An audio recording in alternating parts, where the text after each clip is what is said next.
Welcome to DRTSPR. So this is Dr. Tangella Shiva Prasad Reddy alias Dr. TSPR. Namaste, Adab, hello, and a warm welcome to Professor Vinod Kumar Gali garu. Sir, namaskaram. And again, an important issue which we have been championing right from 2018-19, since he has formed an outfit on behalf of Southern India. Because he says very clearly that day, we discussed the essence of Southern India. ఆ రోజే దక్షిణ భారత గురించి Bharat India అనే పర్స్పెక్టివ్లో దక్షిణ భారతం ఏ విధంగా నష్టపోతుంది రాజకీయంగా, సామాజికంగా, అదేవిధంగా ఆర్థికంగా కూడా అని మనం ఆ రోజే పసిగట్టి ఒక షోస్ చేసాం కంటిన్యూస్గా. We have done shows to show how southern India is losing socially, politically, economically, and that too in spite of constitution being very clear, equijustice with resources management to all citizens, because the resources belong to every citizen and every citizen is a constitutional authority. ప్రతి పౌరుడు పౌరురాలు రాజ్యాంగ వ్యవస్థ అన్ని వనరులు వారికి సంబంధించినవి. ఉత్తరం, దక్షిణం, ఈశాన్యం ఇటువంటి తారతమ్యాలు లేకుండా. There should not be any discrimination basing on south, north, west or east. But what is happening now? North or west dominating the political scenario. No one else but either from north or west, they will become the prime ministers of India. And now you see in this context, Prime Minister Modi hails from Gujarat, Amit Shah from Gujarat, you take Rajnath Singh ji, he is from Uttar Pradesh. And then Gadkari ji, he is from Maharashtra. So either north or west, even when you take Congress, only nominal head is Mallikarjun Kharge. Again, the same Gandhi family. Gandhi is contesting from Wayanad. Why? Because he lost the election from Uttar Pradesh. So what is this? Now again, they are trying to impose. Now, is it Mallikarjun Kharge or anyone taking Bharat Jodo? No, it is only Gandhi Parivar again. Now see, again, they are projecting Rahul Gandhi as Prime Minister. So what is this happening? How long we should? That is why this show is very, very, very important in the context that the Southern India losing out after Jayalalitha. We never had any powerful leader. Now you just see Pinarayi Vijayan, gold and drug scams. When you come to Tamil Nadu, Kanimoli and Raja, what scams they are going to 2G. Now when you come to same the Karnataka, how they have, now Congress had won, thankfully, but is there any worthwhile leader? Can Siddaramaiah be touted as the Prime Minister candidate? With due respects to all, whether right from Modi to Siddaramaiah ji and everyone, we have no personal enmity or animosities against any parties or organizations. The issue as per rule of law, constitution, invoking evidential act. Why I am saying is, there is again first Fazal Ali Commission after 53, when Potti Sriramulu lost his life for the sake of creating Telugu-dominated Andhra. After that, the government set up Fazal Ali Commission, first state reorganization commission. They said, as based on language, linguistic or language should be the basis for dividing the states or creating boundaries. But what is happening to that language? Now, who is dominating? Hindi. Now, latest being what they have been doing on the floor of parliament, even criminal procedure system, everything changed. Can a common man understand? Can a Southern Indian understand? And how long Southern India should suffer? And when Southern India is giving more revenue in the form of taxes, we can challenge anyone. When you compare even to West, Maharashtra and all banking sector, everything is there. But Southern India is contributing more towards the revenue of India, revenue generation of India. And what is that they are going to get in return? Peanuts. Because they are again redistributing this revenue to the states on the basis of population. Uttar Pradesh gets more. And is Uttar Pradesh contributing more so towards the revenue generation? Challenge them. Similarly, they are going to reduce even the seats. Delimitation exercise is going on. Again, based on population. So how far and how long we should suffer? Now on the eve of Independence Day, this show gains importance. And he is a legal luminary. Now into political arena, we have been encouraging such type of people. I fondly call him as Abhinav Ambedkarji, with due respects to that Ambedkarji. on whose name these channels runs, my life runs. That is a wonderful constitution. Sir, how do you look at this scenario? What is happening and how long? Sir, Baba Sahib Ambedkar clearly mentioned the year of 1955, stating that for writing a letter to the Fazal Ali Commission, the first state reorganization committee, headed by the Fazal Ali, Justice Fazal Ali, he stated three important aspects. One is one state for one language, not for one language for one state. That's Not one language for one state for one language. So, according to link with the other languages also, equally respect to the other languages. yes. So that means he proposed one state for two course population. So recognizing a regional major language as a their major state language, and equally giving status to other languages, equal Yes. prominences, basing on the resources. So basing on the resources, 2 crores population, one state. So one state, one language. So that means now we have 145 crores, near 150 crores. So there is a need to 60 to 70 states now at present. But how many states we have? Only 28 states. So BJP, before BJP, 29 states. Yeah. So after BJP, it is 28 states. Instead of decentralizing the states, they are centralized. Centralizing in the name of nation, in the name of one nation theory, in the name of one GST, in the name of one language, in the name of one region dominance, one language dominance, one religion dominance, so on and so forth. So these are the anti-constitutional principles, even though anti-democratic principles. Baba Sahib Ambedkar wanted a decentralization of India. So that is the reason why he proposed 2 crores, one state for one language. Yeah. But unfortunate thing is that in India, Uttar Pradesh is having 25, nearly 25 crores population. That equivalent to the total American population. Yes. Total American country population crores. is equivalent to one state. 30 crores population. 30 crores. So 30 crores population of America is equivalent to the population with the Uttar Pradesh, only one state. Yeah. We have Manipur, one state. Yeah. We have Nagaland, one state. Goa, one state. Like that, if you compare one state, Goa to Uttar Pradesh, Nagaland to Uttar Pradesh. So how many MPs are representing in Uttar Pradesh? How many MPs are representing in Nagaland, Manipur or Goa? Yeah. Who will dominate? Whether Uttar Pradesh will dominate in the country or whether even Andhra Pradesh will dominate. Previously, Andhra Pradesh 42 MPs, now it is 25 MPs. Yeah, 25-17. Telangana 17 Yes, only.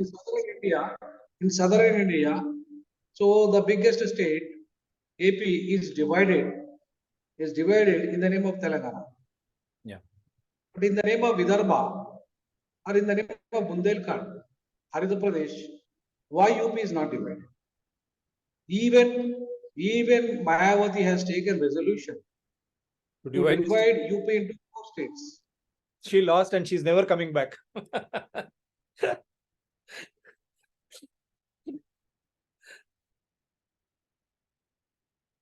Sir, volume, sir.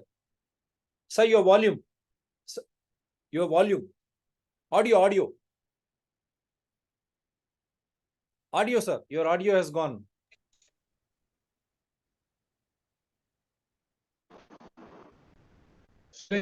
Yeah. You can Yes, sir. yeah. Suddenly. So Mayawati has taken a resolution Yeah. to divide into UP 4 states. But in AP, there is no resolution, such a resolution. AP is divided into two things, but UP state is divided. Even it is far backward than AP in all aspects. Yeah. In all aspects, including education, health, and so on and so forth. Yeah. But why UP is not divided? Because it is a North-dominated political state. All prime ministers, including Narendra Modi, also came now from Uttar Pradesh only, because he left his Gandhinagar and he adopted Varanasi as his own parliamentary constituency. That means he also representing as the prime minister of this country from North India.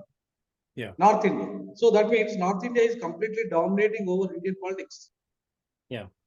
Since inception of India till the date, the North India, Uttar Pradesh is dominating over politics. Yeah. So that means no South Indian will become a prime minister.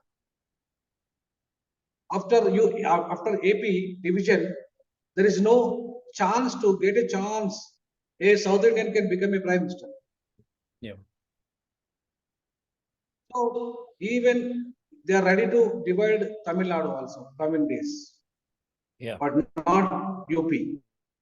Yeah. Why? Because they don't want to lose their money, the North Indian hegemony over Northeast East India. So that means there is no decentralization policy by the government as equal to the all regions equally. Sir, your Even voice, Congress is making mockery. there is some problem with your voice, and you rightly said there is no question of dividing Uttar Pradesh, even Maharashtra. Vidarbha demand is there since a long time. Vidarbha, they are not dividing. Yes. Vidarbha, there is a long demand. And again, the irony is, again, Modi, he is from Western India, from Gujarat. He migrates to Uttar Pradesh. Now you see this combination. That is why we were saying North and Western India dominating India politically, and they are sanctioning all these budgetary revenues, and there also South India is losing. And that is why there was a huge demand then, and Baba Saheb Ambedkar, he proudly stated Secunderabad having Rashtrapati Nilayam and Hyderabad, ideal place to be seen as a second capital. It should be made Secunderabad, Hyderabad joint twin cities as second capital of Hyderabad, so that the integration happens. In the same mold, they said Supreme Court. Supreme Court should be there in all regions. Why all should come to Delhi? And Delhi is a vulnerable place again, prone to so many things. Now we have seen earthquakes, flooding, close to Himalayan borders for shelling and all. But unlike Hyderabad, it cannot. So if Hyderabad becomes second capital, Supreme Court bench can be in Chennai. Other constitutional bodies, CAG, CBI, can be located to Bangalore, or the financial departments can go to Bangalore. Some other things can go to Kerala. Likewise, all regions in all, whether it is Eastern India, Southern India, will start to grow. Don't you think? This can be checked only by decentralizing. Why should we go only to Delhi and such a far off place from Kanyakumari? And again, they are constructing all permanent things there. And the way this no confidence motion has gone, now Modi himself declares himself as the candidate for 2024 elections. This we have never seen in Bharatiya Janata Party. And I don't know what RSS is doing. So that means he is again imposing that Western North Indian dominance on India. Then what should Southern Indians do? Yeah, that's what Ambedkar, Baba Saheb Ambedkar. So legacy is not completed. What is his legacy regarding South India? First one is Hyderabad. That means Secunderabad should become a second capital for the nation. So this is not a new thing. Actually, this was previously, even in Mughal periods, there is a two capitals. Even there is a British period, there is two capitals. Why not in independent India for two capitals? Yeah. What is wrong in there? Making Hyderabad as the second capital. Maharashtra is there. Hyderabad as the second capital. Yeah. No wrong is there. Yeah. But unfortunate thing is that the rulers don't want to. No, they don't want to become, the southern India should not become even at least to play a prominent role in Indian politics, Yeah. Indian administration of justice. Yeah. So that is the reason why they don't want to lose their hegemony. So they don't want to at least to decentralize the parliament, at least decentralize the judiciary. They don't want to decentralize the executive. No. So that is their hegemonial ruling, centralizing the nation, not the decentralizing the nation. Yeah. So centralizing India is one nation theory. Decentralizing India, the Right. united India. United India, India is Bharat. It is a union of states. Yeah. So when we are calling as a union of states, means we are uniting all India beyond their race, religion, gender, ethnicity, group, region, language, so on and so forth. So we are inclusive India. We the people of India solemnly resolving that India into a social, secular, democratic and republic India. Yeah. But the unfortunate thing is that after Modi's government, the India is becoming very feudal India, centralized India, and dictator India, not a democratic India. So see, this is anti-constitutional attitude of the made by our honorable Prime Minister. So even the North and Western dominated India is nothing but the communal and capitalist dominated India. They are building not the new India, basing on liberty, equality, fraternity, and justice to everybody. But unfortunate thing is that they are making India into a communal and capitalistic India, dominating by the North and West with the upper caste and dominated feudal communities who don't want a democratic India. So that is finally the Modi's government result. So here my intention is to do that. I want to finish. I want to finish the legacy of Baba Sahib Ambedkar, who wanted a democratic, justified India. So justified India in the sense, for example, when we are talking about the dividing of AP, they are proposed common capital, but I opposed the common capital. So I supported the second capital, Hyderabad as a common capital, but I supported second capital, not as a common capital. So common capital is for Telangana is different and for Andhra Pradesh is different. I proposed separate capital for Telangana and separate capital for Andhra Pradesh. A common capital must be a second capital, not common capital, second capital. Hyderabad must be When the we see, second capital of India. now what is the problem in India having Hyderabad as second capital? Karnataka, we have two capitals. Maharashtra, two capitals. There also Nagpur, if I'm remember it right. So when internally the states have two capitals, Even Chennai, why Madurai. Madurai also. Why Hyderabad should not become a second capital? In doing so, the decentralization aspect and even they integrate. Southern India can be integrated and Hyderabad is ideal place. It can connect even northeast and all regions can be connected to Hyderabad. Don't you think this Yes. political hegemony? And now see, we'll give examples. Now only 2 years have become near-rich during COVID-19 time when people are suffering, losing jobs, and they have entered Forbes list and Prime Minister was about to celebrate. When we protested, he withdrew. So again, they are Gujaratis from Western India. Now they are funding all political parties. Now all political parties came together. Now you can't access electoral bonds. Which corporate company, how much they are contributing, that we cannot get information. That means Western North Indian politicians, Western North Indian businessmen funding each other, helping each other with their own administrators and with their own media. Is this democracy? Can people participate in constitutional democracy survive in this way? Is it not injustice to Southern India? At least now, don't you think the demand for making Hyderabad a second capital and along with that justice system, equi-justice, which we call. Supreme Court, why everyone should go to Delhi? Now I have shown on the screen, major demand right from the day one. Supreme Court benches in all regions. In all regions, where criminals. 100%. I already when Justice Ramana is Chief Justice of India, Yeah, I've shown it. I filed a petition. I've shown you a petition I now. filed a petition. Yes. I filed a petition. I wrote a book about the need of regional benches in India. Why? How to strengthen the democratic approach of judiciary and appointments of judiciary and inclusive judiciary and decentralized judiciary. I proposed three important aspects for making a book. So, but I sent to the Chief Justice of India, but he dismissed my petition. So, what is the mindset of a Southern Indian, siege of India, a Telugu guy, who is afraid of the North hegemony? North hegemony is there in the judiciary also. Yeah. So that is the reason why, being a siege of India, also he afraid. He appointed so many judges, but is unable to divide the judiciary into regional benches. So why? Why? Because there is a lot of pressure on him from the North Indian leaders, from North Indian judiciary.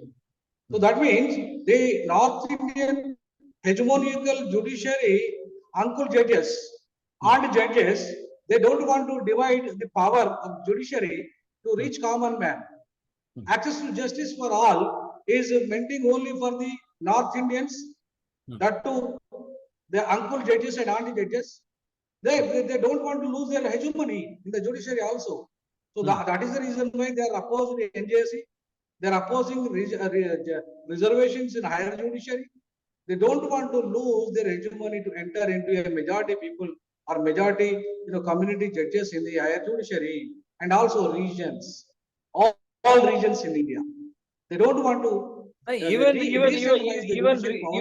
even reservations like Judge CGI, like Mr. Gogoi, who is the MP now, he is demanding, he is trying to go back on his own judgment on the floor of Rajya Sabha. He is questioning the basic structure of the constitution. He comes from the most backward community. Now, what can we say now? Yes, that's what. He has become a Rajya Sabha. How he has become a Rajya Sabha? How he has become a Rajya Sabha? There is a management link between the internal link between the judiciary and the politics. So, the government is managing the judiciary in the name of giving Rajya Sabha, in the name of giving the governor post. So, what is the legitimacy of the judiciary? How can you expect the justified judgment from the judiciary? Impartial. So that means total there is a link between the judiciary and the politics. So that is the reason why now Gogoi has become one of the culprit judge in Ayodhya case. So then he got an opportunity as a Rajya Sabha member. So is it nothing but it is selling of judiciary to getting an opportunity from the government. So it is unfortunate thing is that all the judges also becoming very corrupt. Three major judgments before he retired. Three major judgments. We were questioning. We were talking that day on Sneha TV when you came to my show. Yes. That's what. We were discussing whether it is a robo like this. Only then you can pass the judgments. That's what you were saying. So that's the reason why. So judgment should be based on the evidence. Yeah. Judgment should be based on the prosecution agencies which are collecting the evidence and producing before the honorable courts. Yeah. We are believing that the courts, judges are the gods. Equally, we are treating them as a gods. It has become a holiest institution like temple. But what happening in that holiest institutions? Who are entering into that holiest institutions? Right. So why Baba Sahib clearly mentioned even about the judiciary, it is not the prerogative right of some families or some communities to enter into a judiciary which is a source, which is a protector of the constitution. Judiciary is a main duty to interpret the constitution. That should not be stuck down the basic structure of the constitution.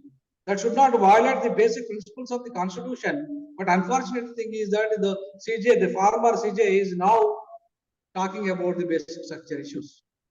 Yeah. How a judiciary has become. So best example is that So that is the reason why we wanted the judiciary also a very justified judges who are very much committed to the people, accountable to the people, transparent to the services, their services. But unfortunate thing is that That is not happening in the judiciary also. It is not my statement, it is statement given by the law ministry. Kiran Rijiju lost his job as a law minister because he stated that 79% of the judges are uncle and judges, one community, some families are ruling the entire judicial system. It is unfair. It is against the constitutional principles. Still, it is happening. He is This removed. is unfair and unfortunate He is thing is. removed. He So that is the blue-eyed- reason why my demand is that He is yeah, a that blue-eyed boy of I Prime Minister Modi. Blue-eyed boy of Prime Minister Modi. All of a yeah, sudden, that's when we what. made charges against judiciary, he has been. Yes, Prime Minister Modi can play games with everyone, not only judiciary. He can play with everyone. Even 370 article made with the parliament, with the Constituent Assembly, it is also debated. But without any parliament debate, Modi simply with the executive order of the president, and then he removed the status of the special state of Now Jammu and this Kashmir. during Manipur crisis, Jan Vishwas bill. Yeah, It has taken the right to health. Now any pharmacy can do anything with your health. They will not be criminally prosecuted. That criminal prosecution has gone from Jan Vishwas health bill. Such a big issue, Parliament doesn't debate. Only Manipur. With due respects, whatever is happening in Manipur, we have condemned. That is a shame for the nation.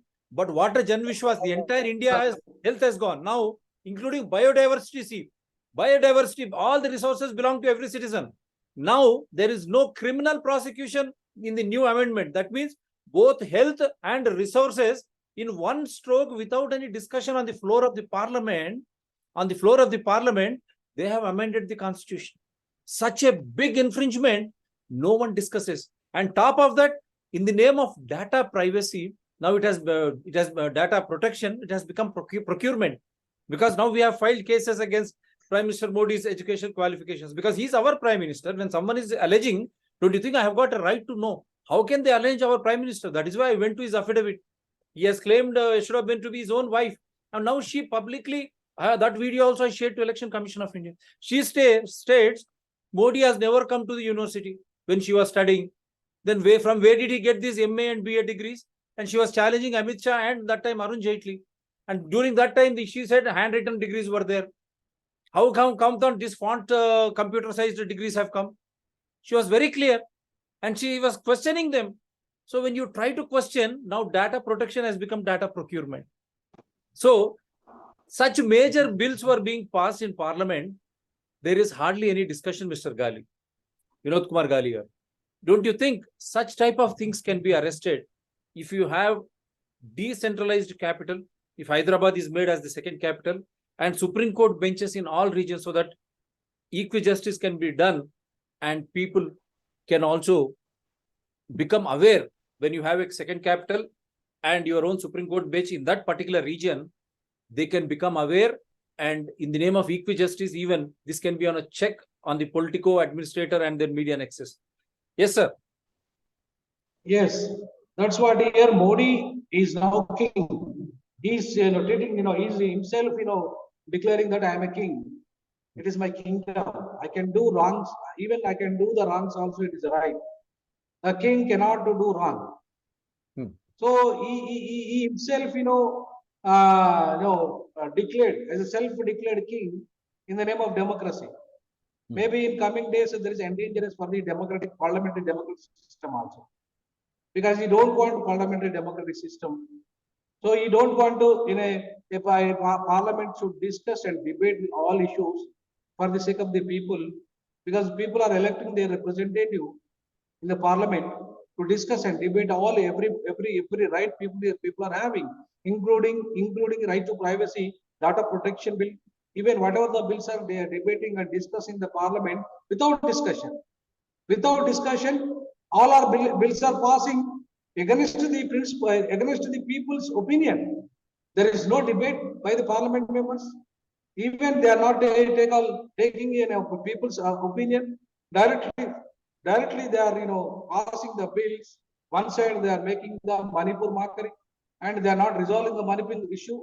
And one other side they are passing the parliament bills without any debate and discuss. Not That only that, means even the chief election, Modi now don't Election want Commission of India, Mr. Vinod, Professor Vinod Garu, Chief Election Commission of India, Supreme Court clearly stated, as per Constitution, it should be the Honorable Prime Minister, Leader of Opposition, and the Chief Justice of India.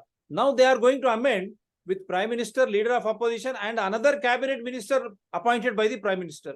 Now, when Election Commission of India gets into any political party's hand, sponsored by these corporates, do you think elections can be free and fair?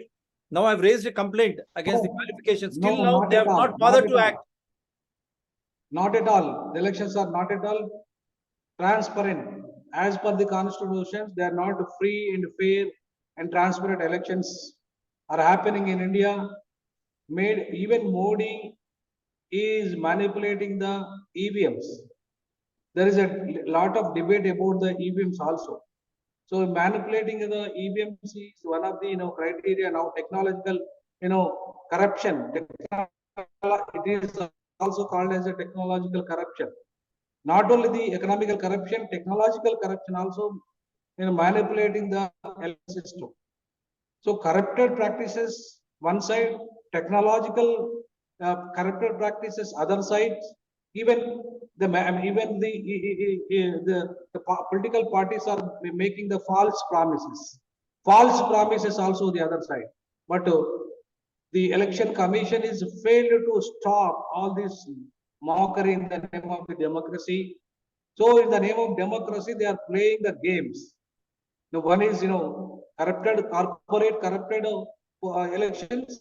The another one is the technological corruption elections. The false promises elections. So these main important are should curtail by the Election Commission of India, but Election Commission of India has become the puppet in the hands of the Prime Minister. So then, how can we expect the justified, free, fair, and justified elections from the Election Commission? Even the Supreme Court itself clearly stated that how can you elect the CJ Chief Election Commissioner? So without opposition, consent of the opposition, how can you even say Chief Vigilance Commissioner? So everybody from Western India, everybody from Northern India, and the puppets in the hands of the Narendra Modi government, they are all becoming the chiefs for the nation. So how can we expect the free and fair elections from them? How can we expect from the free justice, access to justice for all in the judiciary? How can we expect the a fair and transparent and accountable responsibilities and the GOs from the executive?